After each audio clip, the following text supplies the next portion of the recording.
12वी परीक्षेमध्ये हेरलेतील दिव्यांग विद्यार्थिनीचा रुकडीमधून दुसरा क्रमांक।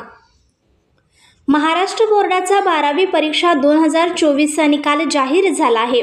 12वीमध्ये एकूण 93% विद्यार्थी उत्तीर्ण झाले आहेत। बोर्डाकडून घेण्यात आलेल्या पत्रकार परिषदेमध्ये निकालाची ही आकडेवारी जाहीर करण्यात आली। तसेच विद्यार्थ्यांचा निकाल ऑनलाईनही पाहता आला। बोर्डाच्या परीक्षेत गेल्या वर्षीप्रमाणे याही वर्षी मुलींनीच बाजी मारली। 95.44% मुली यशस्वी झाल्या आहेत, तरी मुलांच्या निकालाची टक्केवारी 91.60% आहे। यामध्ये दिव्यांग विद्यार्थ्यांचा निकाल 94% लागला आहे।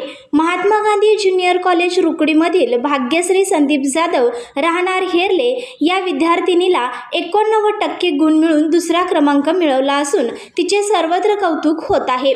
तिचा सत्कार करण्यासाठी रुकडी गावचे ग्रामपंचायत सदस्य पप्पू मुरुमकर, सूरज खोत, युवासेना शहर प्रमुख रुकडी व अभिषेक मगदुम सामाजिक कार्यकर्ते मानगाव यांच्या हस्ते भाग्यश्रीचा सत्कार करण्यात आला। आमच्या चॅनलला लाईक करा, शेअर करा, सबस्क्राइब करायला विसरू नका।